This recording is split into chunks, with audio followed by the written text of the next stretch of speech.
Acerca de los temas que vamos a ver el día de hoy, vamos a hablar acerca de las funciones en el trabajo estomatológico, la delegación de funciones en el consultorio estomatológico y vamos a hablar de aquellos documentos que son necesarios tener y que tenemos que tener conocimientos de ellos en toda empresa.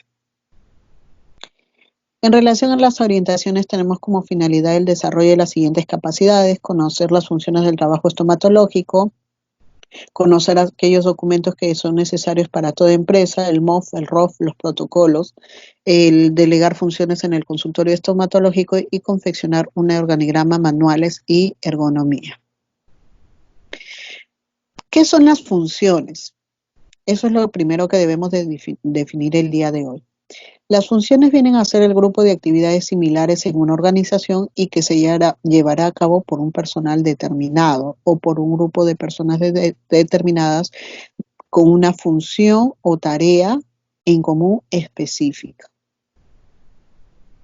¿Qué viene a ser el gerente general? Porque tenemos que tener en cuenta y dejar en claro quién es el gerente general y cuál es la función del gerente general dentro de la empresa. El gerente general viene a ser la persona responsable de todas las actividades. Quiere decir que tiene en él a cargo todas las funciones y todas las áreas que corresponden a la empresa, ya sea el área de producción de ventas, el área de mercadotecnia, de finanzas, de una organización como una compañía o subsidiaria. El gerente general viene a ser la cabeza de toda empresa dentro de toda estructura sobre el cual todas las demás áreas van a derivar. En cambio, el gerente funcional viene a ser el responsable de una actividad, de una sola actividad dentro de la organización. Quiere decir que éste viene a hacerse cargo de las funciones de un área específica dentro de la empresa, como puede ser el área de finanzas o administración de recursos, o como lo vemos en el ejemplo de acá en la parte superior, en el cual se puede ver que dentro de la estructura de esta empresa existe el gerente de ingeniería, el gerente de finanzas, el gerente de marketing, el gerente legal y el gerente de operaciones, o como en el ejemplo inferior, en el cual tenemos los gerentes funcionales dentro de la empresa. Siempre todo gerente funcional va a depender de un director ejecutivo, de un gerente general o de un presidente ejecutivo. Ahora, si hablamos de los documentos que necesitamos dentro de toda empresa conocer y que debemos de tener siempre a la mano, dentro de los primeros encontramos a lo que es el reglamento de organización y funciones, encontramos al manual de organización y funciones, al manual de normas y procedimientos técnicos, al manual de diagnóstico y tratamiento y protocolos y el cuadro de asignación de personal.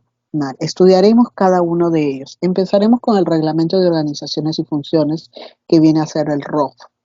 El ROF viene a ser un documento en el que se establece o determina los objetivos, funciones generales y estructura orgánica de una institución, consultorio, clínica u hospital, que esa va a venir a ser nuestra empresa. Ojo, lo vuelvo a repetir, determina los objetivos y las funciones generales y su estructura orgánica. Hay que tenerlo en cuenta. Para ver el ejemplo de cómo debe estar estructurado este documento, este reglamento de operaciones y funciones, vamos a ver como ejemplo el ROF del Ministerio de Salud, en el cual este está dividido en 6 partes funcionales, dentro de las cuales dentro de la primera parte vamos a encontrar el índice, donde vamos a encontrar toda la estructura de este reglamento de operaciones y funciones.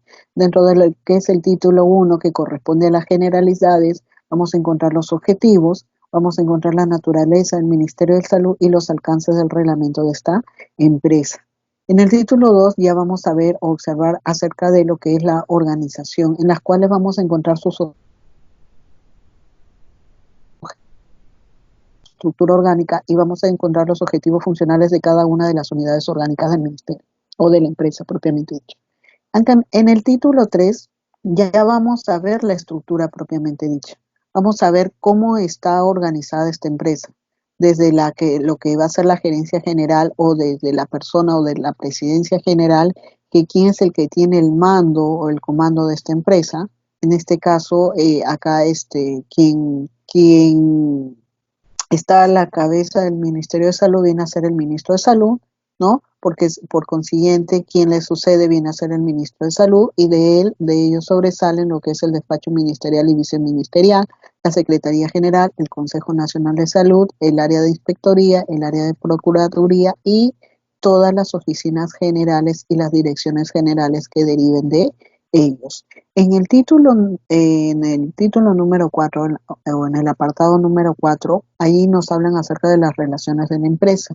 En el apartado número 5 nos hablan acerca del régimen laboral que debe de quedar establecido cuál es el régimen laboral de cada uno de los personales según el área de trabajo, ¿no? En el título 5 ya vamos a encontrar las disposiciones finales acerca de la empresa y en el anexo 6 vamos a hablar acerca de la organigrama. Ya va a estar incluido el organigrama dentro de los anexos, ¿no? Que va a ser la estructura de la empresa. En cuestión al manual de organizaciones y funciones llamado el MOF, este viene a ser un documento en el que se describen ya no las funciones generales como lo veíamos anteriormente en el reglamento, ¿no? De operaciones y funciones. Acá, en cambio, vamos a ver aquellas funciones específicas a nivel del cargo, a nivel de áreas, vamos a ver las relaciones, los recursos propios y los niveles jerárquicos dentro de un área específica, ¿no? Desarrollándolas obviamente a partir de una estructura orgánica. Tengamos en cuenta que este manual de organización y funciones sobresale o se deriva, mejor dicho, esa es la palabra más adecuada, se deriva del reglamento de organización y funciones en las cuales te dan las funciones generales de cada área y de toda la estructura de la empresa. ¿Quiénes son los encargados de realizar el MOF? Normalmente en una empresa grande quienes están encargados de realizar o estructurar el MOF vienen a hacer cada una de las áreas específicas, las cuales ellas se van a encargar de elevar el documento una vez culminado. Una vez hecho, lo van a elevar a lo que es la gerencia general para su aprobación, ¿no? Y su ejecución de la misma. Vamos a ver acerca de la estructura del MOF. Obviamente estructuralmente es mucho más simple que el ROF, ¿no? Este contiene una presentación, un índice, una estructura del organigrama, obviamente también un organigrama del área propiamente dicha, un cuadro orgánico de cargos en el cual se incluye desde lo que es la presidencia general hasta lo que asume a tu área específicamente, ¿no? La descripción de funciones específicas a nivel de cargos. Debemos de tener claro en eso. Una vez ya teniendo en claro qué es el reglamento y qué es el manual de operaciones y funciones, ahora vamos a ver sobre lo que es el manual de procedimientos. El manual de procedimientos es un documento de gestión que describe en forma pormenorizada y secuencial las operaciones que se siguen en la ejecución de los procedimientos de cada órgano funcional de una entidad, ¿no? Es un instrumento de información y orientación al personal que interviene directa o indirectamente en la ejecución de procedimientos. Debemos de tener en claro, dejar en claro, que en este manual de procedimientos incluye aquellos protocolos para la ejecución de diferentes procedimientos dentro de cada área, ¿no? O sea, dentro de ellos, dentro de este manual de procedimientos incluyen los protocolos propiamente dichos.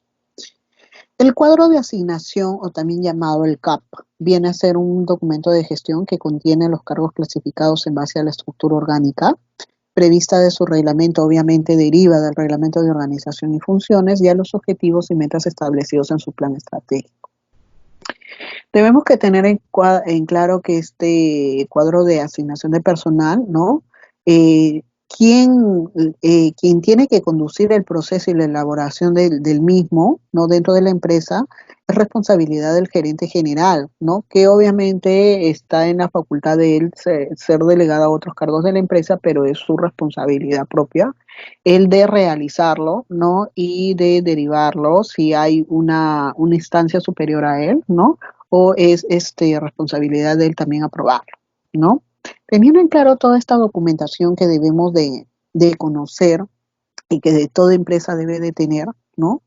Que debe de tener para la presentación, obviamente, de su empresa constituida ya a lo que va a ser el colegio odontológico, a lo que va a ser la municipalidad, también tenemos que tener en cuenta las normas que debe de tener cada empresa. Obviamente acá las normas que te estoy presentando son normas pues que están adecuadas para ti, que en la mayoría de los casos ustedes salen recién a armar su consultorio odontológico, salen a armar sus clínicas, ¿no? O sea, lo que pasa es que vamos a simplificar, ¿no? Vamos a simplificar. Esto no quiere decir que solamente sean las únicas normas que deben de ver, ¿no? Sino que lo estamos simplificando un poco a la realidad, ¿no? Cuando son los comienzos, ¿no?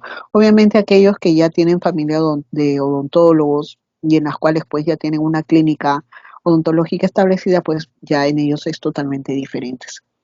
En cuestión a las normas que debemos de tener en cuenta que nosotros debemos de, de, de, de desarrollar y de dejar establecidos dentro de nuestra empresa o dentro de nuestro consultorio, deben de contener en primer lugar el horario. Debemos de determinar el horario tanto del personal administrativo como del personal asistencial. Debemos de tener en cuenta que los horarios y los contratos que ellos ejecutan son totalmente diferentes, ¿ya? En cuestión al horario, ¿no? Hay que tener en cuenta, ¿no? De que, lo vuelvo a repetir, el personal administrativo cumple un horario permanente en las cuales tienen que cumplir 48 horas de ejecución de trabajo dentro de la semana. En el caso del personal administrativo dependerá del tipo del contrato que tú hagas. Normalmente en las clínicas estomatológicas lo que hace este personal administrativo es cumplir un contrato a tiempo parcial en las cuales ellos establecen pues los horarios o los turnos en los cuales el personal asistencial trabajará. En cuestión dentro de las normas también tenemos que establecer el uniforme de trabajo, ¿no? El uniforme de trabajo si va a ser diferenciado entre las diferentes áreas, tanto en el área asistencial como en el área administrativo, o simplemente se va a uniformizar a todo el personal que trabaja en la clínica, ¿no? También tenemos que tener en cuenta la parte de lo que es la ética personal. Si bien la ética personal depende de cada persona, también debemos de estructurar y debemos de tener en claro que esto va a depender de cuánto tú respetes todos tus protocolos de procedimientos en cada una de tus áreas, ¿no? Entonces también esto debe de estar determinado dentro de las normas de la empresa, ¿no? También tenemos que tener en claro y detallar las normas en cuestión a la seguridad del consultorio. Debemos determinar cuáles son las horas de ingreso, cuáles son las horas de salida de personal, quién es el personal que se encargará de la apertura y del cierre del consultorio de la clínica, ¿no? Quién será el personal que se encargue de las aperturas o quién va a tener las llaves de tanto de los consultorios o de las diferentes áreas de la clínica, ¿no? Eso también debemos de tenerlo en claro y debe estar bajo una normativa, ¿no? Y también bajo una normativa debe estar el manejo de la caja chica, cómo se va a hacer en cuanto al ingreso diario del dinero, ¿no? Cuáles van a ser los días en los cuales se van a hacer los depósitos, si se va a hacer un depósito inmediato, se va a hacer un depósito en la primera hora del día siguiente, ¿no? Eso debemos de tener en cuenta, ¿no? Cómo va a ser el rendimiento de la caja, cómo va a ser cómo nosotros podemos tener un registro del ingreso y la salida del dinero. Entonces, todo eso también debe estar normado, ¿no? Dentro de nuestra empresa. En cuestiones a la derivación de trabajos, vamos a hablar específicamente de la asistente dental, ya que ella es el personal de apoyo directamente, es el primer personal de apoyo en el cual nosotros contratamos cuando empezamos en esta área que es el área de odontología, ¿no? Vamos a hablar acerca de las funciones que debemos de explicarle a ella que va a ejecutar desde el momento en que nosotros le hacemos el contrato. Es que nosotros no le podemos decir o indicar sus funciones a medida que ella está trabajando, no, desde el primer día en el cual nosotros le hacemos la evaluación y vemos, le preguntamos acerca de sus antecedentes y todo lo que respecta al trabajo. Y si nosotros nos decidimos a contratarla, debemos de decirle, mire, estas son las funciones que usted que va a ejecutar y tenemos que saber si está de acuerdo o no con ellas, porque depende de eso su contratación, ¿no? Entonces, dentro de las funciones del asistente dental está la función primordial que es la de ayudar directamente a los profesionales en el desarrollo del trabajo con los pacientes. Al inicio de la atención, pues nuestra asistenta o nuestro asistente dental, porque puede ser hombre o mujer, se encargará pues de que los gabinetes y los ambientes de trabajo cuenten con el material instrumental necesario, debidamente dispuestos y ordenados. Ella debe de controlar que las fichas de todos los pacientes citados estén en orden y a disposición. Ella es la que coordina con la secretaria y la recepcionista de la obtención de las fichas de atención de los pacientes. Ella se va a encargar de mantener los equipos dentales en óptimas condiciones de asepsia y de higiene, ¿no? Ella se va a encargar de la higienización y la esterilización del instrumental, transportándolo siempre en bandejas y tomándolo siempre con pinzas, nunca con la mano. Ella lo que va a hacer es obtener las radiografías de los pacientes y se va a preocupar de su archivo claramente identificadas. Ella se va a preocupar del adecuado abastecimiento de los materiales, se encargarán del archivo de los modelos de estudios y de los trabajos, ¿no? Coordinará con la recepcionista el eventual envío de los trabajos al laboratorio propio o externo, devolverá las fichas de atención ya utilizadas a la secretaria recepcionista, ella va a preparar los materiales según las necesidades de los tratamientos, ¿no? Recibirá y despedirá al paciente del consultorio hasta la sala de espera y llevará el control del mantenimiento periódico de los equipos del consultorio. Solamente una acotación de estas funciones que estamos viendo acá. Respecto a lo que es la obtención de radiografía de los pacientes, sí, normalmente lo que se hace es capacitar a nuestra asistenta para que ella sea la encargada de la toma de las radiografías. Ya sabemos que nosotros como odontólogos tenemos el conocimiento de lo que son las obtenciones de radiografías, pero con el hecho de simplificar el trabajo, ¿no? Y simplificar también las horas, el tiempo entre un paciente y otro, lo que hacemos es la capacitación de la asistenta en la obtención de las radiografías de los pacientes, ¿no? Ella también va a estar capacitada para el revelado de ellas, obviamente para el secado y para el archivo, ¿no? Claramente identificadas. A la hora del término ya de la consulta, los asistentes dentales serán los encargados de cerrar todas las llaves de suministro de agua y de luz, realizarán el vaciado de los modelos y llevarán conjuntamente con la secretaria recepcionistas el manejo de programas computarizados si es que lo hubiera dentro de la empresa. Si no lo hubiera, bueno, pues tiene que quedar establecido cómo va a ser el protocolo de llevar, pues, ya que lo llevan de forma analógica, cómo van a hacer el seguimiento y cómo van a hacer el archivo de estos documentos, ¿no? Eh, También tenemos que tener en cuenta, antes que cierre con lo que son las funciones de lo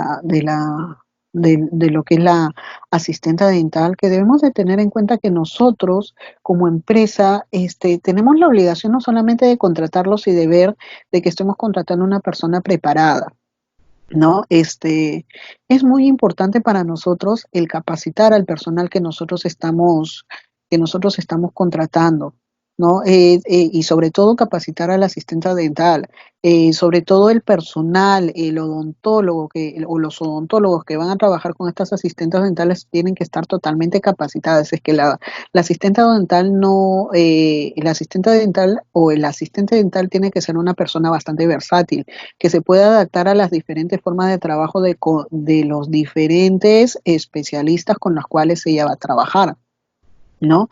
Ya que cada uno tiene un diferente tipo de trabajo, un tipo diferente de protocolo de trabajo, un tipo eh, eh, utiliza diferentes tipos de materiales de trabajo durante cada uno de los tratamientos, ¿no?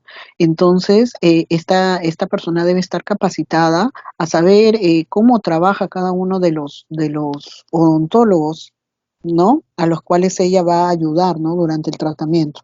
Se debe de amalgamar a ellos de alguna manera. Por tal razón, es necesario que nosotros le hagamos una capacitación propiamente dicha, una vez contratada, al asistente dental. Una vez terminado esto, ¿no? Ahora vamos a pasar a lo que es la parte de los organigramas, ¿no? ¿Qué vienen a ser los organigramas? Los organigramas vienen a ser una representación visual, una representación gráfica de la estructura organizacional en las cuales se indican las líneas de autoridad o las cadenas de mando, las relaciones del personal, comités permanentes y líneas de comunicación de una empresa. Se puede decir que estos organigramas es la gráfica estadística. Esta corresponde, o se puede decir que viene a ser la radiografía de una empresa, que estos organigramas muestran el esqueleto y la constitución interna de ella, ¿no? Eh, Lamentablemente nos muestra de forma general, porque no nos muestra el funcionamiento dinámico propiamente dicho, ¿no? Estos organigramas son herramientas necesarias para llevar a cabo una organización racional dentro de la empresa. Entonces, estos organigramas son bastante importantes, ¿no? Según el concepto de organigrama, esto nos muestra pues un elemento en figuras, por eso se dice que es un gráfico, ¿no? Nos muestra la estructura de toda la organización. Nos indica los aspectos más importantes de la organización, las funciones de cada uno de ellos, del gerente, contador, administrador, del área de compras, del área de ventas, ¿no? Y esto está especificado dentro de este gráfico. También nos indican las relaciones entre las unidades estructurales, ¿no? Sobre todo las que están en un mismo nivel de jerarquía, cómo se pueden relacionar entre una y otra las diferentes áreas, ¿no? Y los puestos también nos indican los puestos de mayor y aún los de menor importancia, que debemos de tener en claro que cuando a mí me hablan de los puestos de mayor y de menor importancia, no me gusta este concepto. ¿Por qué razón? Porque para mí todos los puestos dentro de una empresa son totalmente importantes y lo hemos venido hablando desde que estamos hablando de lo que es una organización y estamos hablando que cada puesto es importante, ¿no? Sino que yo hablaría del nivel de jerarquía de cada uno de los puestos, ¿no? Que nos muestra el nivel, ¿no? De mayor y de menor, los puestos de mayor jerarquía y los puestos de menor jerarquía. Eso sería la palabra adecuada, ya que si uno de los puestos no tiene que no cumple con sus funciones dentro de sus funciones, entonces toda la empresa no va a funcionar bien, así de simple, ¿no? Toda la empresa se va a ver afectada, ¿no? Lamentablemente se va a ver afectada en lo que va a ser la calidad de servicio que tú ofreces o el producto que tú ofreces. Nos va a mostrar las diferentes vías de comunicación, los tipos de comunicaciones verticales y los tipos de comunicaciones horizontales que van a haber entre las diversas áreas. Nos van a mostrar también las vías de supervisión, ¿no? Y también los niveles y los estratos jerárquicos, ¿no? El nivel bajo, el nivel medio y el nivel alto dentro de una empresa. Los niveles de autoridad y su relatividad dentro de la organización, ¿no? Y las unidades de categoría espacial, ¿no? Yo solamente quiero dejar en claro que a veces el nivel, se puede decir que el nivel de estrato jerárquico, el nivel más bajo de estrato jerárquico, a veces sale siendo el nivel más principal, ¿no? Sobre todo dentro de una empresa de producción, ¿no? Acá se encuentran los obreros, pueden encontrarse el área de producción en las cuales se incluyen los obreros, pero si se trata de que esta empresa lo que hace es producir un producto, o sea, el obrero viene a ser la parte más principal dentro de la empresa, porque si no, ¿quién produce el producto? Lo mismo sucede en las universidades, ¿no? Dentro de los estratos a veces de nivel bajo se encuentran los docentes, ¿no? Pero los docentes somos la parte más importante dentro de una universidad, ¿no? Entonces, justamente a veces por eso les digo que no hay puestos de menor importancia, porque todos los puestos son de igual importancia. ¿Qué pasa si en una universidad no hay docentes? Entonces no hay educación. Entonces simplemente la universidad o la empresa de educación como si no existiera, ¿no? ¿Y qué pasa si nosotros falláramos? Entonces no iría bien. Entonces, por eso les digo que no hay nivel bajo, no hay nivel medio, el nivel alto. Esto no quiere decir que se le quite importancia a cada uno de los puestos dentro de la empresa. Esperando haber quedado claro con esto, entonces vamos a ver por qué es importante los organigramas para una organización. Es muy importante porque les permite descubrir y eliminar defectos o fallas dentro de la organización. Nos permite comunicar la estructura organizativa, ¿no? Y nos ayuda a reflejar los cambios organizativos, ¿no? Que hay dentro de la empresa. Porque este organigrama se puede cambiar. Lo lógico es que los cambiemos solamente cuando hay errores, porque si el organigrama funciona bien como está, lo más recomendable es no cambiarlo, ¿no? Contenido del organigrama. Dentro del contenido del organigrama debe de contener los títulos de descripción condensada de las actividades. Esto incluye generalmente el nombre de la compañía y la actividad que se defina. Debemos de tener en cuenta el nombre del funcionario que lo formuló, la fecha de formulación y la aprobación, o sea, todos los sellos en las cuales se da la aprobación por el presidente, vicepresidente ejecutivo, el consejo de la organización, del gerente general, ¿no? También debe de contener la leyenda o explicación de líneas y símbolos especiales. En cuestión a cómo se hace un organigrama, cómo se construye un organigrama o cómo se lee un organigrama. Para poder leer e interpretar un organigrama tenemos que tener conocimientos acerca de los símbolos en los cuales ellos están construidos, ¿no? Y que cada uno de ellos significa algo, ¿no? Entonces, acá vamos a estudiar los símbolos y referencias convencionales de mayor uso en un organigrama. En primer lugar, vamos a estudiar lo que son las líneas llenas sin interrupciones, ¿no? ¿Quiénes vienen a ser las líneas llenas? Estas las que estoy señalando acá con el puntero láser, ¿no? Estas líneas llenas sin interrupciones son aquellas que indican autoridad formal, relación de línea de mando, comunicación y la vía de jerarquía dentro de una empresa. ¿De qué va a depender esa indicación? Va a depender de cómo está la ubicación de la línea continua. Por ejemplo, las líneas llenas ubicadas de manera vertical indican la autoridad sobre un área.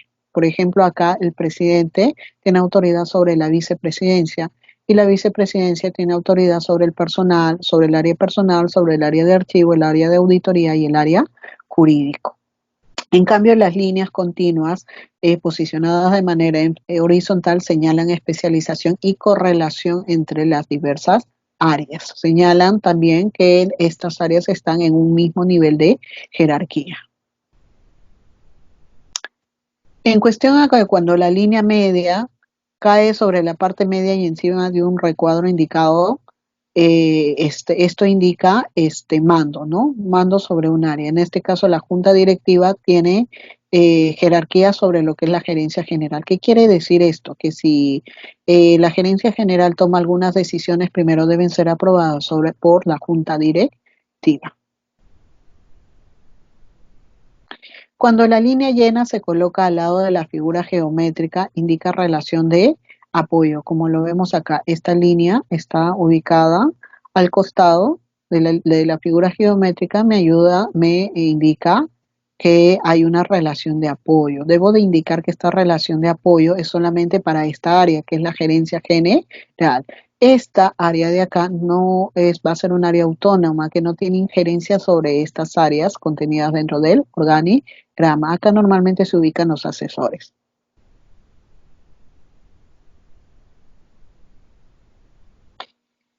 Líneas de puntos o discontinuas. ¿Quiénes vienen a ser las líneas de puntos o discontinuas? Vienen a ser estas de acá, las que están aquí, ¿no? ¿Qué nos expresan estas líneas discontinuas de apoyo? Son aquellas que indican la relación de coordinación y relaciones funcionales, ¿ya? Debemos de tener en cuenta de que si bien nos indican una relación de coordinación, pues ninguna de ellas tiene una relación de mando sobre la otra área. Eso debemos de tener en cuenta, ¿ya? ¿Cómo puede haber esta coordinación y cómo se puede dar estas relaciones? Porque estas áreas deben de tener actividades en común o tareas en común entre sí. Ya por tal razón una depende de la otra en relación a coordinación. Entonces aquí las vemos, qué bonitas, ¿no? Ahí vemos las líneas. Cuando una figura o un cuadrado o un recuadro, ¿no? Indica condición especial o autonomía, este debe estar fuera de la estructura de los organigramas propiamente dicho. Como lo vemos acá hay un área específica que está cumpliendo una función de apoyo porque está al lado de la figura geométrica que indica la posición del sugerente, ¿no? En las cuales acá van a ir ubicados sus asesores porque obviamente es apoyo, pero esta es autónoma ¿de qué? De toda la empresa. Ya, esta área es totalmente autónoma de toda la empresa. Quiere decir que no tiene injerencia dentro de la empresa propiamente dicha. Allí lo vemos. Otra cosa que tenemos que tener en cuenta es que cuando queremos destacar un área específica dentro de la empresa, lo que hacemos es delimitar y colorear la mitad del recuadro. ¿no? Como sucede acá, queremos resaltar lo que es el área de gerencia general con el subgerente sobre las demás áreas de la empresa, entonces simplemente vamos a resaltar la mitad en este caso del rectángulo, ¿no?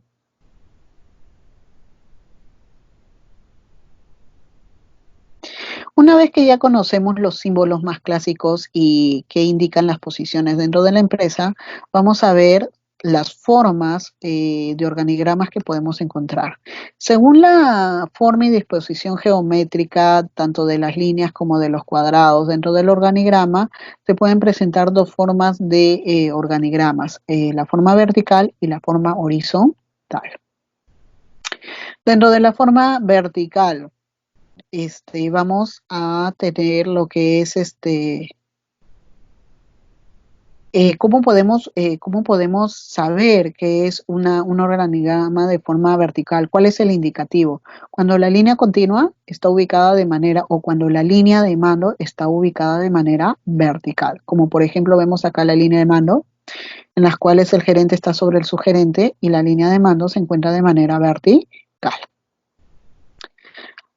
La de forma horizontal será lo contrario, cuando la línea de mando está ubicada de manera horizontal. Por ejemplo, acá la dirección general manda sobre la gerencia 1 y la gerencia 2, y la gerencia 2 manda sobre la supervisión y la supervisión sobre los agentes. Pero miren cómo está la línea de mando en forma horizontal. Entonces de eso va a determinar el tipo de organigrama, que sea vertical o que sea horizontal. Las funciones administrativas deben ser consideradas al lado izquierdo del organigrama. Sí, si bien decíamos que al lado derecho teníamos todas las áreas de apoyo. En el caso del lado izquierdo, todas las que se ubiquen al lado izquierdo son áreas administrativas, como por ejemplo, pues la secretaria, que solamente va a depender del gerente, pero esta es totalmente autónoma y no tiene ninguna jerarquía sobre las otras áreas de las cuales dependen del gerente general. Acá también se pueden encontrar pues los asistentes administrativos o de repente otra, otra, otra función administrativa que solamente dependa del gerente propiamente dicho. Una vez terminado, ya conociendo todos los símbolos de lo que es el organigrama, pues ya vamos a poder hacer una interpretación real de cada uno de los organigramas de la empresa cuando nos encontremos con ellos, ¿no? Ahora vamos a hablar de lo que son el flujograma. Al igual que los organigramas, el flujograma viene a ser una representación gráfica, pero en este caso ya no es una representación gráfica de lo que es la organización propiamente dicha, sino que esta representa la secuencia de una actividad de un proceso. Esta nos va a mostrar lo que se realiza en cada etapa, los materiales o servicios que entran y salen del proceso, las decisiones que deben ser tomadas y las personas involucradas en la cadena cliente-proveedor, ¿no?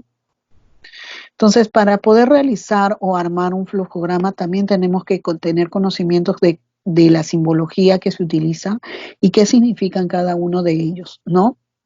Dentro del flujograma utiliza un conjunto de símbolos para representar las etapas del proceso, las personas o los sectores involucrados, la secuencia de las operaciones y la circulación de los datos y los documentos, ¿no? Los símbolos más comunes utilizados son los siguientes. Por ejemplo, un rectángulo irregular de ángulos romos identifica o indica lo que son los límites.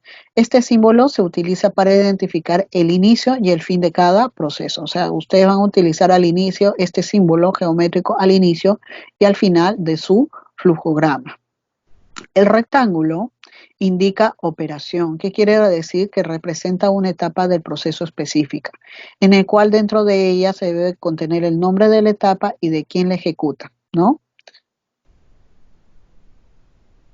En cuestión al rectángulo irregular, indica documento. ¿Qué quiere decir? Que dentro de ella debe estar indicado el documento resultante de la operación respectiva, ¿no?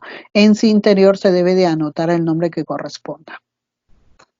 En cuestión al rombo, el rombo indica decisión dentro del proceso, ¿no? Representa el punto del proceso donde se debe de tomar una decisión. La pregunta se debe de escribir dentro del rombo, ¿no? Y debe de tener dos fechas que sobresalen. a la respuesta real. Normalmente las respuestas que se utilizan son el sí y el no. Y por último tenemos la flecha. La flecha indica sentido de flujo. ¿Qué quiere decir esto? Que significa el sentido y la secuencia de las etapas del proceso. Esta flecha puede estar ubicada de manera horizontal, de manera vertical, puede estar indicando hacia la izquierda o la derecha, pero esta lo que nos está indicando es la secuencia de cómo va el proceso.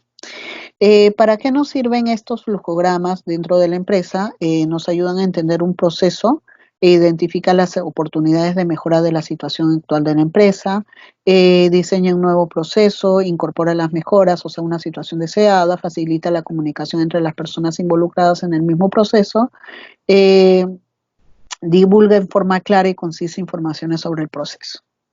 ¿Cómo podemos utilizarlo y cómo también podemos construirlo? Primero debemos definir el proceso que se va a realizar, ¿no? En este caso puede ser un proceso de atención de consulta externa o un proceso de un tratamiento específico, ¿no? Debemos escoger un proceso relacionado con el producto o servicio más importante desde el punto de vista del cliente. Tenemos que elaborar un flujo de proceso identificando sus grandes bloques de actividades. Debemos organizar para la elaboración del flujo un grupo compuesto por las personas involucradas en las actividades del proceso. Debemos definir detalladamente las etapas del proceso y describir las actividades y los productos o los servicios que resulten de cada una de ellas, identificar los responsables para la realización de cada actividad identificada y chequee si el flujo diseñado corresponde a la forma como se ejecuta el proceso en la práctica y haga las correcciones que considere necesarias. Este es un ejemplo de flujo de atención. Obviamente, en la modernidad, ¿no? Actualmente se utilizan flujos con dibujos animados, ¿no? O con gráficos animados, pero en las cuales nunca debemos de perder el uso de la simbología clásica que se debe utilizar dentro de un flujo. Acá lo que vemos es un ejemplo de un flujo de atención animado, en las cuales nos muestran cómo es el flujo para la atención dentro de un consultorio o dentro de una clínica, en las cuales tenemos el inicio, en las cuales el paciente acude a la clínica dental por una consulta odontológica. ¿Qué es lo que nos indica la flecha? Que debemos de ir al área de recepción, ¿no? En las cuales se registra el número de la historia clínica con el DNI del paciente, ¿no? Lo siguiente que debemos de hacer es, como pacientes, ir de allí a la caja, ¿no? En las cuales vamos a cancelar lo que es la apertura de la historia clínica y vamos a generar el turno de atención. Luego vamos a ir al área de diagnóstico, en las cuales un profesional de la salud, en este caso un cirujano dentista, va a evaluar y nos va a asignar al servicio clínico o la especialidad correspondiente para que el paciente sea atendido. Pero esto de qué va a depender, acá utilizamos el rombo para hacer la pregunta, ¿no? De qué va a depender de que si el paciente necesita o no una radiografía. Acá que nos están diciendo que si el paciente sí necesita una radiografía, tiene que ir al área de caja para generar el comprobante de pago de la radiografía. Luego se irá al área de servicio radiológico en las cuales se tomará la radiografía. Si la radiografía confirma el diagnóstico presuntivo, ¿no? Si confirma el diagnóstico presuntivo, se irá directamente al servicio clínico para su atención y la finalización de su tratamiento. Si en caso la radiografía no confirma el diagnóstico presuntivo, este regresará al área de diagnóstico para nuevamente ser evaluado y ser designado al área de especialidad no correspondiente para el término de su atención. Si el caso fuera que desde un principio el paciente no necesitó radiografía, simplemente va directamente al servicio clínico y termina su atención. Entonces, así es como funcionan los flujogramas. Vamos a analizar este flujograma. Este flujograma contiene la simbología clásica que se utiliza dentro de un flujo. Miren, está utilizando el rectángulo que representa una etapa del proceso, obviamente que lo utiliza en la parte superior como si fuera una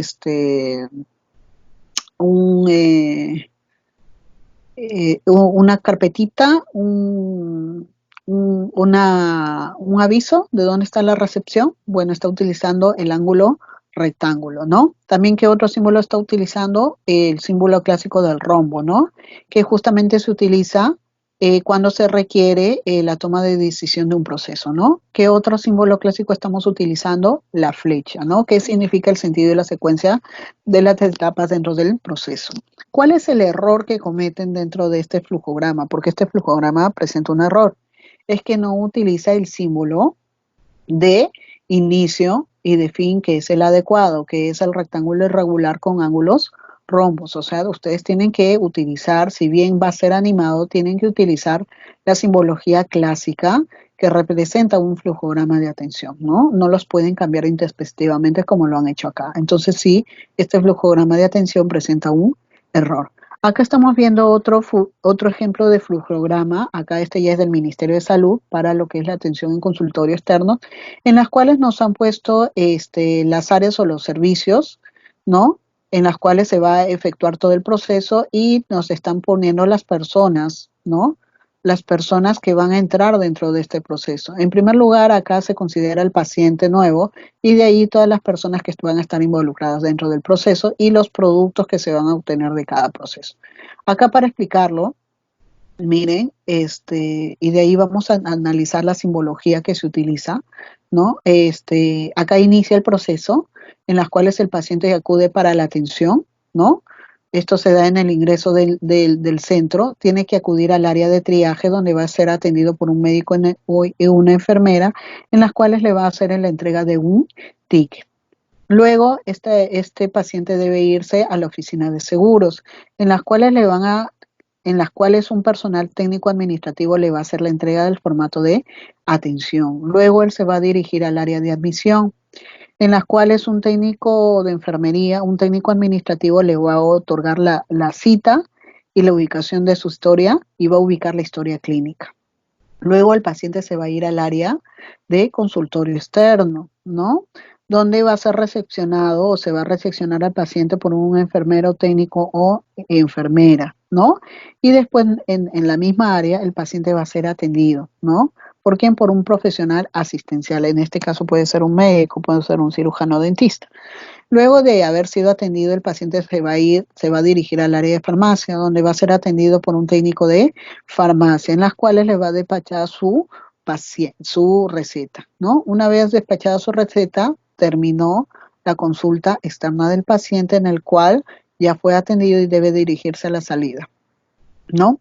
Entonces, miren, esta es otra forma de cómo puede integrarse, cómo puede hacerse el flujograma y cómo puede integrar las áreas y las personas que van a cumplir con la atención o que van a estar involucradas dentro del proceso y los documentos,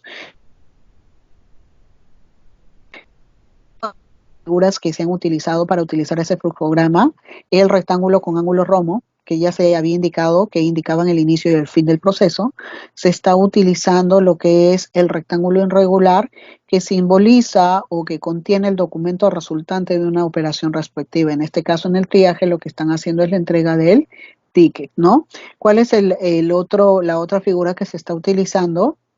¿No? Es el rectángulo, ¿no? Que el rectángulo representa una etapa específica del proceso, ¿no? Como por ejemplo acá que le están otorgando la cita y están ubicando la historia clínica del paciente y acá están reseccionando al paciente y le están haciendo la atención respectiva. Entonces miren cómo dentro del flujograma se utilizan las diferentes simbologías para este proceso. Bueno, entonces, ya habiendo estudiado eso, ustedes ya están preparados para saber lo que significa cada uno de los símbolos, tanto para un organigrama como para un flujograma. Ahora sí, vamos a pasar ya terminando con esta primera parte de lo que es esta clase del día de hoy. Vamos a pasar con otro tema propiamente dicha, que es la ergonomía. La ergonomía etimológicamente deriva del vocablo griego ergón, que significa trabajo o actividad, y de nomos, que significa principios o leyes. Dentro de las muchas definiciones que les pueden dar a lo que es el concepto de ergonomía, este es el que más se ajusta, ¿no? Nos dicen que este viene a ser el estudio de la mutua adaptación entre el hombre y los sujetos que utilicen su medio ambiente de trabajo. Como podemos observar en la imagen de acá, podemos ver que la odontología ha ido evolucionando durante el tiempo. podemos darnos cuenta que anteriormente, pues, el paciente, tanto el paciente como el que atendía, sufría mucho durante el procedimiento o durante el tratamiento, o un tratamiento específico. En este caso estamos viendo en la imagen una extracción de un diente, ¿no? Después, en busca de la comodidad del paciente, ¿no? Los sillones o los equipos dentales fueron evolucionando en el tiempo, tanto así de que uno de los primeros modelos de sillones dentales eran los sillones utilizados por los barberos, porque ya sabemos que los primeros odontólogos eran los barberos. ¿Y por qué razón estos sillones sirvieron de ejemplo? Porque eran los sillones que mejor comodidad le daban al paciente. Obviamente, durante la evolución de la odontología se ha visto ya no solamente el confort, ¿no? Del paciente, ¿no? El confort, la comodidad del paciente, sino que también se está viendo el confort también tanto del personal que atiende al paciente, ¿no? En este caso, el personal asistencial. Por tal razón, los equipos, en este caso los sillones dentales, han evolucionado en el tiempo con ese fin. Dentro de lo que es la ergonomía, podemos resaltar tres puntos importantes, ¿no? En primer lugar, que la ergonomía considera como estudio principal, ¿no? Como sujeto principal de estudio al hombre en interacción con su medio natural como artificial. El segundo aspecto muy importante de la ergonomía es que tiene un estatus de ciencia normativa, ya em, que esta dictamina, ¿no? Dictamina y no solamente dictamina, sino también expone, realiza normas que deben ser ejecutadas en diferentes áreas y profesiones dentro de su trabajo, ¿ya? También otro punto importante que debemos de tener en cuenta que esta ergonomía tiene una vertiente de protección de salud integral, tanto física, psíquica y social de las personas. El objetivo de la ergonomía es buscar la adaptación entre el hombre y su trabajo sin descuidar la productividad del mismo. Lo que busca es adaptar los métodos, ritmos, secuencias e interrelación de tareas cuidando su salud y al medio ambiente. Podemos concluir de la ergonomía que considera que la aplicación y su consideración en la planificación y reestructuración de la arquitectura e instalación de los consultorios y clínicas ayuda enormemente, en primer lugar, a la simplificación de tareas, ¿no? Ayuda a aumentar a la buena comunicación, nos evitan los movimientos innecesarios, que va a ser un punto que vamos a estudiar el día de hoy, nos ayuda a reducir la fatiga física y mental producida por el trabajo, disminuir el estrés, minimizar el riesgo de enfermedades profesionales, ¿no? Y mejorar la calidad y el rendimiento del trabajo y hacerlo con mayor confort y placer. Teniendo en cuenta lo que es la ergonomía, vamos a ver solamente dos puntos importantes de cuáles son los mayores problemas a enfrentar por los dentistas dentro de la práctica cotidiana. El primer punto es la necesidad de minimizar la tensión y fatiga causada, bueno, tiene diferentes causas, ¿no? La principal es la mala postura y la otra es la fatiga por el trabajo mismo, ¿ya? Causada por el procedimiento mismo de trabajo. El otro es la necesidad de mantener o igualar la productividad sin sacrificar la calidad del trabajo. Entonces, como le dije, una de la etiología, ¿no? En las cuales estaba relacionada con el aumento de tensión y estrés dentro de lo que es la consulta dental, el origen son las malas posturas, ¿no? Y este origen de las malas posturas tiene su propia etiología, en las cuales están relacionadas con la pobre iluminación del consultorio dental, en las cuales siempre tenemos que verificar que nuestro consultorio esté bien iluminado y sobre todo la luz de nuestra unidad dental siempre esté en óptimas condiciones, ¿no? También está relacionado el equipo limitado para los procedimientos dentales, está relacionado también con la edad, el ajuste inapropiado de equipos. Siempre tenemos que llamar al técnico de unidades para que haga los ajustes respectivos y el mantenimiento de nuestras unidades, ¿no? Pausas infrecuentes, siempre tenemos tiempos muertos dentro de los tratamientos y esto es a causa de que no hacemos una buena planificación del mismo, el cual consiste en ver qué tipo de instrumental, qué tipo de materiales vamos a utilizar, ¿no? Para evitar justamente estos tiempos. También el origen de las malas posturas está relacionado relacionado al estrés mental debido justamente al ritmo de trabajo. El género normalmente dice que las malas posturas están más relacionadas a las féminas. Las musculaturas de soporte débil que tienen que estar relacionadas también a la edad o alguna enfermedad sistémica y a la falta de flexibilidad del odontólogo, ¿no? Y a la posición inadecuada propiamente dicha que se adapta según el tratamiento y según el tipo de pacientes que estamos atendiendo. Debemos de tener en cuenta de que cuando nosotros, bueno, particularmente a mí me pasa con los niños, primero empiezo con la postura adecuada, ¿no? Que, con las cuales debe de hacerse, pero a manera que voy haciendo el tratamiento y de acuerdo a la postura que va adoptando el niño, mi postura va cambiando, ¿no? Entonces también eso va a depender del grupo que nosotros estemos atendiendo, ¿no? Y el tipo de tratamiento que estemos realizando, ¿no? Porque normalmente mi postura varía cuando hago cirugías a los niños, ¿no?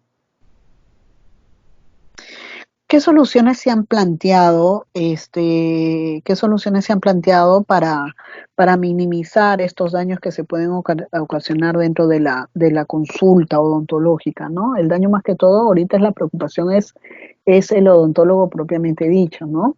Entonces, la solución planteada es la atención a cuatro manos, que fue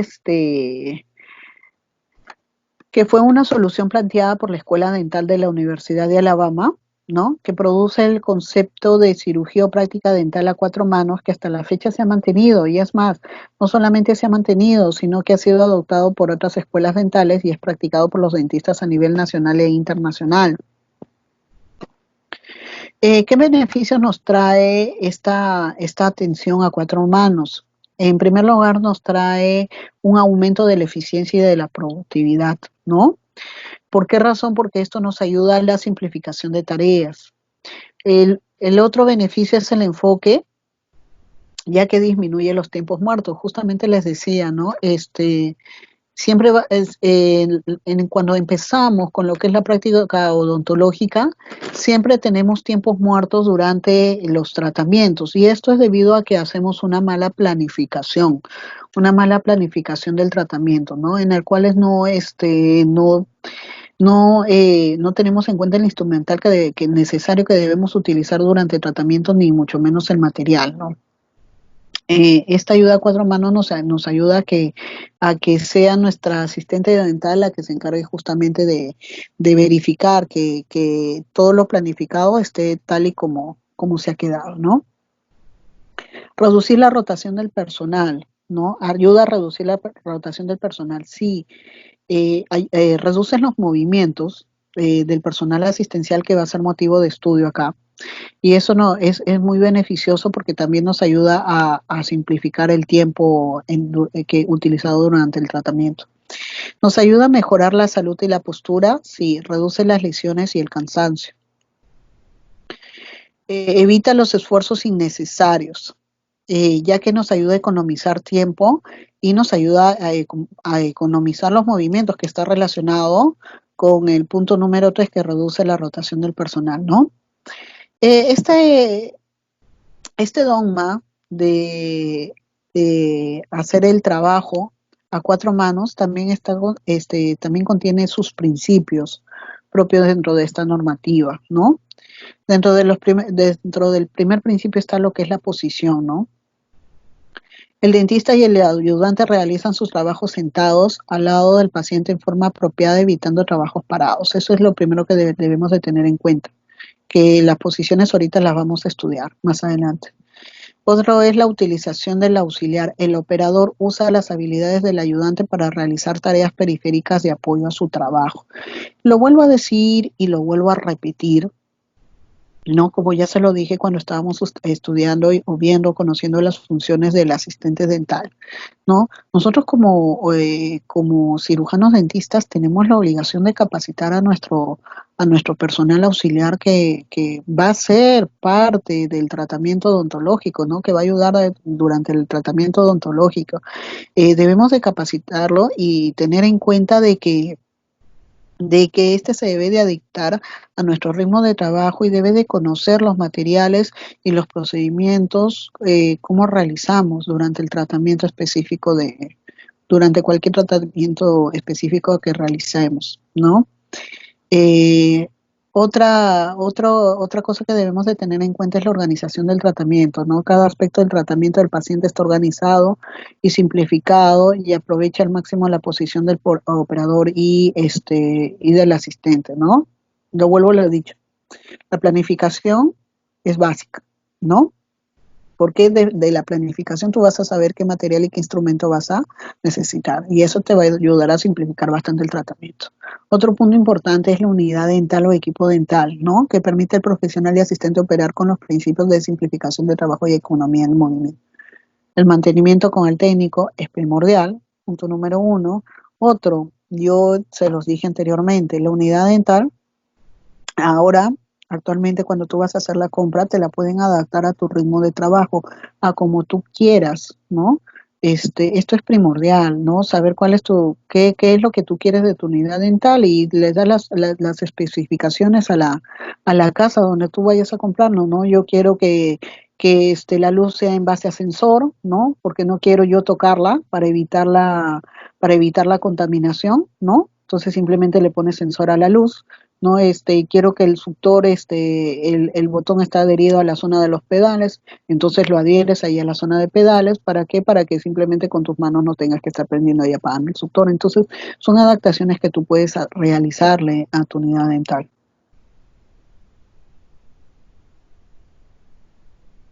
Teniendo en claro los principios, se habló de un punto importante que era la postura y las posiciones tanto del paciente como del operador, que es justamente lo que vamos a estudiar ahorita en este punto importante. Eh, Hay un punto que se habla, que es la postura equilibrada, ¿ya? Entonces, debemos de tener en cuenta que esta postura equilibrada, que ahorita se las voy a explicar de qué se trata, ¿ya? No es suficiente que el operador y el ayudante se sienten durante el tratamiento. También se deben de adherir el principio de postura equilibrada, que viene a ser la posición de espalda recta, ¿no? Formando un ángulo con los muslos, ¿no? Un ángulo de 90 grados con los muslos, con nuestros muslos propiamente dicho. Nuestros pies del operador deben estar totalmente fijos y adheridos al piso. Nuestros hombros deben estar totalmente paralelos al suelo y los codos deben estar a nivel del paciente y la vista tiene que estar directa al área de operación, ¿no? Entonces acá miren, los hombros totalmente paralelos al plano horizontal, a la vez de que la columna con el plano horizontal también hacen un ángulo de 90 grados. A eso se le llamamos una postura equilibrada. También tenemos que tener en claro que el ayudante también se sentará igualmente con una postura equilibrada, solamente que presenta unas pequeñas diferencias. El primero es en relación a sus pies. Los pies del operador va totalmente pegados al piso porque esto le da estabilidad. En el caso del asistente dental, sus pies van a ir sobre el anillo del taburete auxiliar y la posición respecto al operador va a estar elevado de 20 a 25 centímetros, ¿no? Más elevados en referencia al operador propiamente dicho. Entonces, esa es la diferencia entre la postura equilibrada del operador y la postura equilibrada del asistente. En cuestión cuando estamos realizando los trabajos, normalmente actualmente en cuestión a las posiciones de trabajo utilizamos las posiciones de las perillas del reloj, ¿ya? Cuando estamos trabajando en posición de las 12, ¿no? Las piernas del odontólogo y de su auxiliar deben estar totalmente en paralelos como vemos en la imagen de acá. Cuando normalmente utilizamos una posición del odontólogo entre las 9 y las 11, la posición de las piernas del asistente y del operador deben estar entrecruzadas entre sí. Otro punto muy importante también es la posición y la ubicación del paciente dentro del sillón dental. Debemos de considerar que los pacientes con su cabeza deben estar posicionados en la parte más alta del sillón, en posición supina, que quiere decir mirando hacia arriba, ¿no?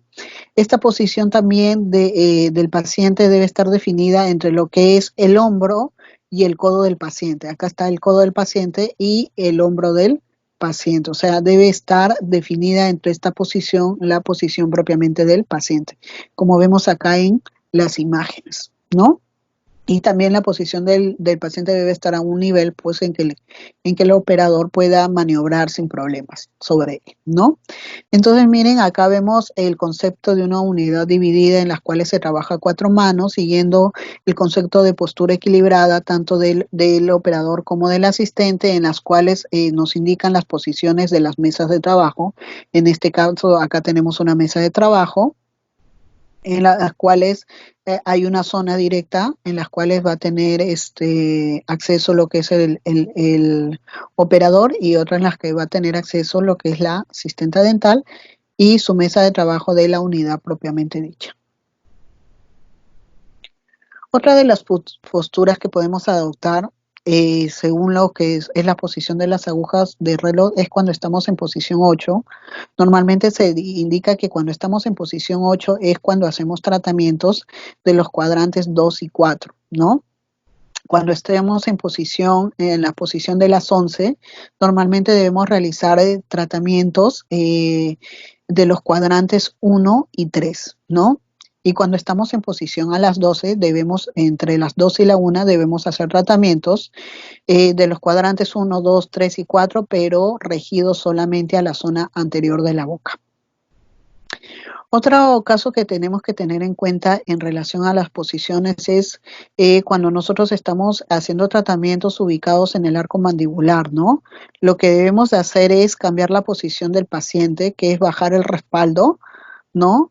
Hasta lo más paralelo posible al suelo, ¿no? Y vamos a elevar el sillón del paciente hasta que la boca del paciente esté en una posición que permita al operador que trabaje con sus antebrazos paralelo al suelo. Entonces, como vemos en las imágenes, miren, una posición equilibrada de lo que es el operador, con la espalda totalmente recta, formando un ángulo de 90 grados con sus muslos, los hombros totalmente paralelos al plano horizontal y la posición del paciente en posición totalmente recta, paralela al suelo, ¿no? Con el área de operación o con una elevación que le permita al operador trabajar con sus antebrazos paralelos al suelo, ¿no? Entonces es muy importante la ubicación, ¿no? Entonces acá lo vemos desde un plano lateral y acá lo vemos desde un plano frontal, en las cuales también la ubicación de los hombros del cirujano dentista están paralelos al plano horizontal.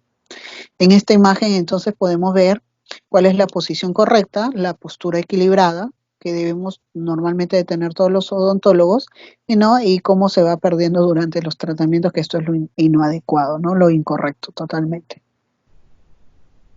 Una vez ya habiendo analizado todo lo que es el estudio de las posturas y cómo se relacionan directamente con lo que son los principios del estudio a cuatro manos y cómo este principio a cuatro manos ha salido ya dependido del estudio de la ergonomía, porque todo esto conlleva lo que es la ergonomía, el estudio de la ergonomía propiamente dicho, vamos a estudiar otro aspecto que también influye dentro de lo que es la ergonomía, que es la economía del movimiento, ¿ya?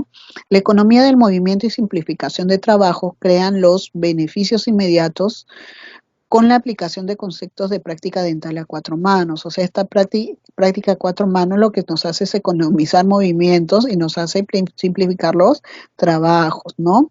La economía del movimiento que involucra la comprensión de cuáles de los movimientos son necesarios en la práctica dental. Miren, es tanto el estudio de la ergonomía, tanto como ha hecho su influencia dentro de la odontología y dentro de la odontología lo han creído este estudio que es la ergonomía tan importante y se han compactado tantas estas dos áreas que es la ergonomía como estudio y la odontología que han estudiado y han hecho un análisis de los movimientos que se realizan dentro de la consulta dental. Y una vez que las han analizado, las han clasificado, que es lo que ahorita vamos a estudiar, ¿no? Miren, los movimientos clasificados dentro de lo que es la consulta dental.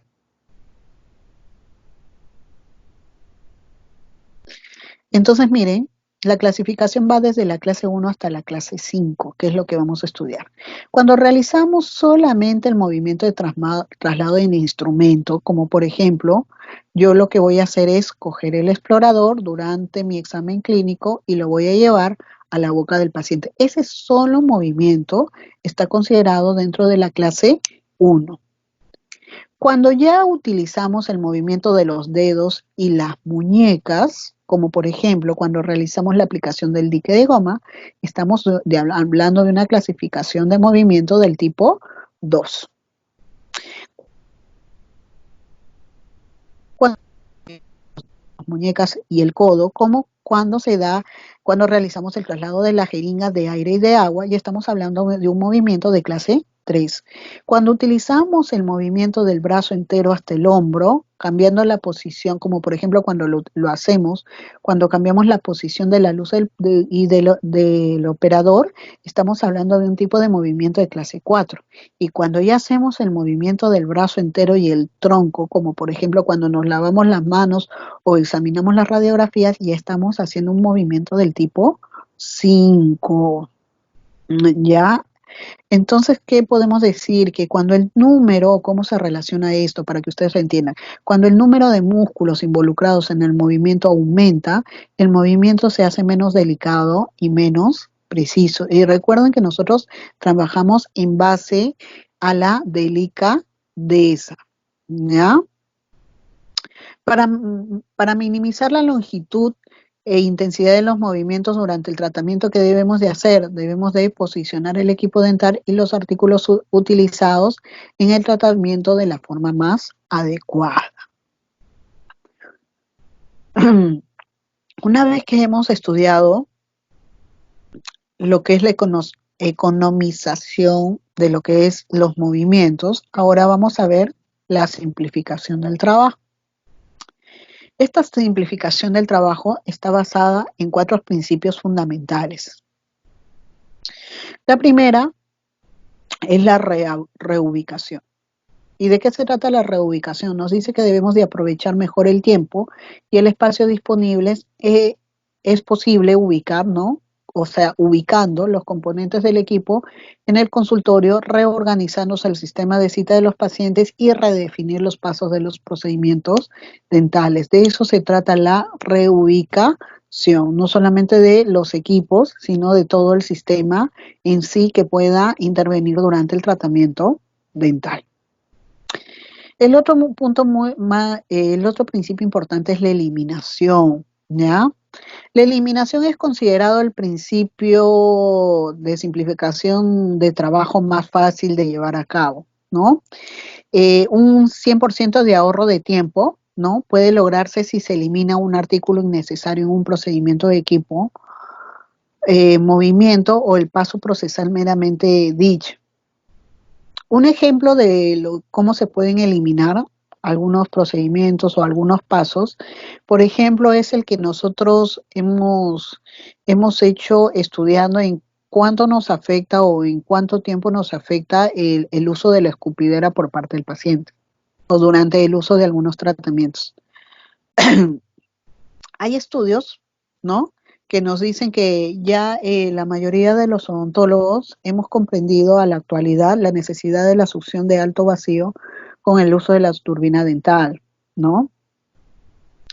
Estos estudios que nos han arrojado, ¿no?, que a pesar de que ya el odontólogo ha aceptado la necesidad de la utilización de la succión, se siguen observando las saliveras dentro de los equipos modernos, ¿no? Pero estas saliveras dentro de los equipos modernos son una necesidad en caso de emergencias, no durante todos tus tratamientos convencionales. ¿Qué nos dicen las investigaciones? Que ha quedado demostrado que la utilización de la salivera dicta de un 14 a 18% como factor de pérdida de tiempo y crea ineficiencias en el control de la infección con un riesgo para el paciente y el operador, porque recordemos que las saliveras son un foco de infección, son un foco infeccioso, ya que en ellas el paciente va a vertir su saliva, ¿no? ¿No? Y normalmente para que el paciente pueda vertir su saliva de manera cómoda, de manera exacta, ¿qué es lo que va a producir? Va a producir que el paciente nos haga perder la postura equilibrada, quiere decir que también nos va a dictaminar de que nosotros hagamos más movimientos, porque este paciente va a tener que adoptar una posición lo más cercana a la escupidera, para que su saliva no se vaya fuera o hacia los costados o hacia otras partes del equipo dental, ¿no? En el caso de los pacientes Eh, para lo que es el uso de la expectoración, se debe de utilizar solamente en casos de emergencia. Y lo que se debe de procurar para minimizar esta contaminación es el uso del aspirador, sobre todo ahora en tiempos de COVID, que es en donde más se está evidenciando el factor o los cuidados que debemos de tener en relación a la bioseguridad, ¿no? Ahora más que nunca debemos de utilizar la, este, lo que es la succión, ¿no? En el caso de la succión, esto ya se había visto desde hace tiempo, desde diferentes puntos de vista, porque hasta ahorita los odontólogos siguen utilizando la succión. Este tiene un porqué. Lo que los odontólogos buscan al no utilizar la succión y hacer escupir al paciente, y ya se ha visto, ha quedado demostrado también en investigaciones, es que el odontólogo hace el uso de la escupidera, ¿no? Por dos motivos. Uno, ahorro de energía y otro, ahorro de la presión del aire, ¿no? Debemos de tener en cuenta de que anteriormente las unidades dentales lo que hacía era que ubicaba la perilla de la succión muy lejos a la mano del operador. Esa es una. Otra ¿y esto qué hacía? ¿Qué era lo que causaba? De que la succión se quedara abierta. Esta apertura de la succión abierta dentro del paciente lo que nos causaba era la disminución de la presión del aire. Esa era una, ¿no? Y otra, por consecuencia de la disminución de la presión del aire, traía como consecuencia que nuestra compresora se activara nuevamente. Esta activación de nuestra compresora nos causaba utilización de la energía eléctrica. Por tal razón es que dentro del tratamiento, muchos odontólogos por ahorro, pero al final no economizaban nada porque más lo que perdían también era tiempo. Y al perder tiempo, pues perdían la oportunidad de atender a otro paciente. Entonces, por tal razón, utilizaban dentro del tratamiento, hacían escupir al paciente. Pero ahora, señores, no hay modo de decir que nosotros no podemos adaptar las unidades porque anteriormente no podíamos adaptar las unidades. Simplemente íbamos, comprábamos y simplemente la casa que nos vendía no nos dejaba adaptar las unidades. Ahora, actualmente sí nos permiten que nosotros hagamos las adaptaciones que nosotros creamos convenientes. Entonces ya no hay motivo de que se siga haciendo eso, ¿no? El otro es la combinación, ¿no? La combinación nos dice que gracias a la combinación podemos ahorrar del 50% del trabajo si las funciones ejecutadas por dos instrumentos o los componentes del equipo pueden ser combinados en un solo instrumento componente, o dos pasos en un procedimiento puede ser ejecutado en uno solo. El ejemplo de combinar está cuando consideramos la cantidad de espacio y confusión ahorrada por el uso de instrumentos con doble extremos o biactivos, ¿no? Recordemos que hay muchos instrumentos bioactivos que podemos utilizar durante los tratamientos que nos van a economizar movimientos y nos van a simplificar el trabajo, ¿no? Sobre todo durante las operatorias. También uno debe de considerar el uso de los mismos instrumentos para propósitos diferentes. Obviamente tenemos que analizar que estos se puedan utilizar, ¿no? El otro punto es simplificar, ¿no? Cuando se realizan operatorias múltiples en una clínica dental, el equipamiento, el suministro dental debe estar acorde a los tratamientos que se realizan en la jornada, ¿no? Obviamente esto se va a dar esta simplificación propiamente dicha dentro de la simplificación del trabajo, que suena redundante, se va a dar gracias a una planificación previa, ¿ya? Esto se va a dar gracias a una planificación previa del tratamiento, ¿no? La preocupación, ¿no? De esta parte de la simplificación debe ser la de identificar la ubicación de los artículos durante el tratamiento para evitar los tiempos muertos. Eh, Algo muy importante dentro de la simplificación influye mucho lo que es la parte de la capacitación del personal y de la parte de cómo has capacitado al personal que te va a ayudar, ¿no? Es un punto que debemos de tener en cuenta.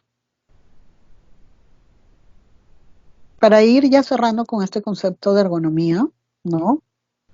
Tenemos que tener en cuenta conceptos básicos que se han dado desde tiempos muy antiguos, mejor dicho, desde los momentos de que la ergonomía fue aceptada como un estudio, ¿no? Y como un estudio que dictaba normas para ser ejecutadas dentro de los diferentes tipos de trabajo, ¿no? Entonces, sí han existido diferentes criterios para disponer los elementos de trabajo. Es más, estos han ido evolucionando y se han ido adaptando según el tiempo, ¿no? Estas alternativas de ubicación de elementos fueron sintetizadas en las normas DIN, ¿no? Exactamente la norma DIN 13923 y las normas ISO de estandarización, la 4373 para ser más específicas, en las cuales la norma DIN fue la que determinó, fue la primera que determinó las 4 posiciones para el elemento de trabajo del odontólogo y 4 para las del asistente dental, ¿no?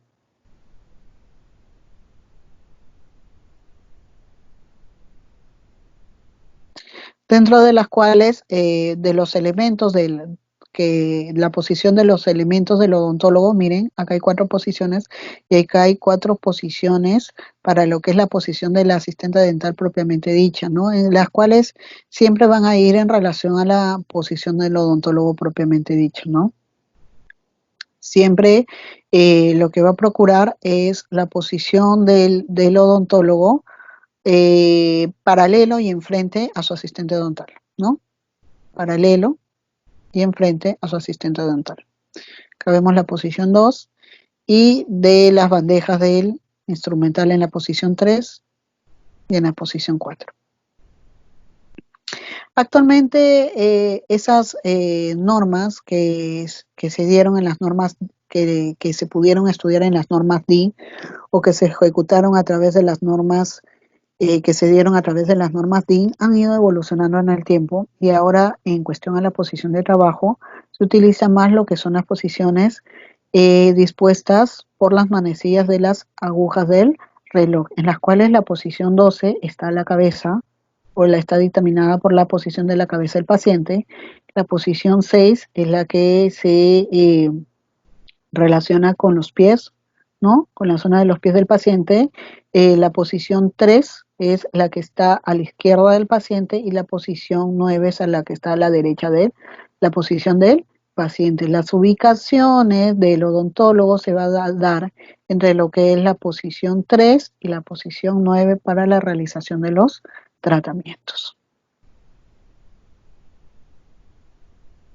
Las recomendaciones que tener en cuenta, nuevamente, tener en claro el concepto de postura equilibrada, en las cuales las muñecas van a estar totalmente rectas, la espalda y el cuello los más cerca de la alineación natural, ¿no? La oreja a la altura del hombro, los hombros relajados, horizontales al plano, paralelos al plano horizontal, los codos cercas al cuerpo. Esta es la posición, el concepto de posición equilibrada, y los pies totalmente pegados al piso, ¿no?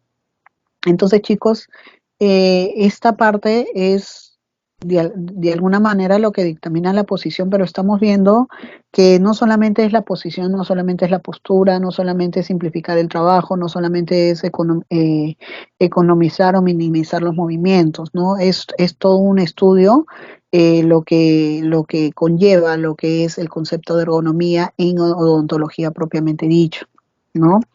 Eh, muy claramente, y lo vuelvo a repetir, no solamente es conocer tu consultorio, sino también capacitar a tu personal, ¿no? Yo he tenido experiencias de trabajar en clínicas eh, de renombre, ¿no? Multiden, Romanden, pero especialmente la que más me causó eh, una buena oportunidad para yo aprender cómo se debería de administrar una clínica. No lo aprendí precisamente en estas clínicas grandes, sino lo aprendí cuando empecé a trabajar en una clínica, se puede decir entre comillas, pequeña, ¿ya? En las cuales el gerente general, que era un cirujano dentista, ¿no? Porque él también a veces hacía atenciones dentales para pacientes especiales, que él consideraba pacientes especiales, este, tenían una buena administración de la clínica propiamente dicha, ¿no? En las cuales para él la capacitación del personal y la comunicación era fundamental, ¿no? En las cuales tenía días específicos una vez al mes, ¿no? En las cuales nos capacitaban a todos los odontólogos ¿no? En las cuales a veces traían capacitadores externos, como también a veces las mismas capacitaciones nos las dábamos entre nosotros, entre las diferentes especialidades que habían trabajando en el consultorio, propiamente dicho, ¿no? En las cuales uno preparaba a veces las diapositivas y las proyectaba y les indicaba, ¿no? Los tratamientos que normalmente se ejecutaban en cada área específica y los nuevos tratamientos que estaban apareciendo en los nuevos materiales que estábamos utilizando. También algo muy bonito que hacía el doctor era que no solamente nos capacitaba, sino que también aprovechaba en ese día para saber nuestras opiniones acerca de los materiales y el instrumental que estábamos utilizando, ¿no? Si estábamos de acuerdo con el material, qué nos había parecido en los materiales que se había comprado y que se estaba utilizando dentro de la clínica. Entonces, en las cuales nos daba la oportunidad de poder expresar de que de repente el material no funcionaba o no cumplía las expectativas de tratamiento que el paciente esperaba y de repente lo mejor era cambiar de marca, ¿no? Entonces era algo muy bueno que tenía el este gerente general que era un cirujano dentista, aparte de que tenía sus días específicos también para capacitar al personal asistencial. Y este personal asistencial tenía que también estar dentro de las capacitaciones que se daba al personal odontólogo. ¿Para qué? Para aquellos que conozcan el procedimiento de los tratamientos, ¿no? Entonces ellos ya sabían qué materiales, qué instrumentales, cuál era el protocolo de atención que iba a utilizar cada uno de los diferentes odontólogos, porque ellas trabajaban con diferentes odontólogos en diferentes días, ¿no? Otra cosa que tenemos que tener en cuenta es que dentro de la ergonomía también tenemos que tener en cuenta el plano de la clínica odontológica, ¿no? No solamente el modelo de distribución de las diferentes áreas, ya sea el área de recepción, ¿no? El área de recepción, las salas de espera, ¿no? De los pacientes, la ubicación, las zonas donde van a estar ubicadas los consultorios dentales, las zonas donde van a estar ubicadas las zonas de radiología, la zona donde va a estar ubicado el panorámico, ¿no? No solamente hay que tener en cuenta la ubicación de las áreas tanto administrativas como de las áreas asistenciales dentro de la clínica, ¿no? Sino que también hay que tener en cuenta la ubicación de los equipos y de los armarios dentro de cada uno de los consultorios, como vemos acá en este plano. La ubicación va a depender y cambia mucho dependiendo del tamaño del consultorio, ¿no? Y va a depender mucho también de la especialidad, ¿no? Como lo vemos aquí en esta otra imagen, ¿no? En las cuales las posiciones y la cantidad de armarios que utilizaremos va a depender también del tamaño del consultorio, ¿no? Entonces esa ubicación también de los equipos, de los materiales, también va a ayudar a economizar y simplificar los trabajos, ¿no? Va a ayudarnos a economizar los tiempos muertos. Como por ejemplo, yo les pongo un ejemplo, ¿no? Yo, cuando comencé, eh, y formé mi consultorio, yo lo que hice fue posicionar mis armarios, ¿no?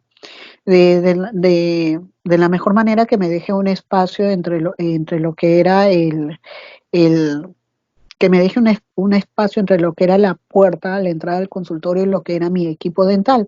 Pero lamentablemente eso me posicionaba un poquito lejos el armario, propiamente dicho, donde encontraba el instrumental. Y siempre, por más que a veces haces la planificación de tu equipo, de tu material, las primeras veces que haces los tratamientos, a veces te olvidas de un instrumental, sobre todo de los pequeñitos, ¿no? Y tú allí creas un tiempo muerto y tienes que dirigirte hacia la zona del armario para sacar los materiales, ¿no? Eso te crea pérdida de trabajo. En este caso, qué es lo que yo hice? Bueno, ya con el tiempo, vi la necesidad pues de comprar una mesita que tenga unas rueditas en las cuales pueda yo tenerlo cerca a mi equipo dental, ¿no? Y en las cuales allí esté colocado todo el material que se utiliza para los tratamientos en caso de emergencia, ¿no? Y ya el armario general, el armario grande ya quedó ya para contener material que no se utiliza comúnmente, ¿no?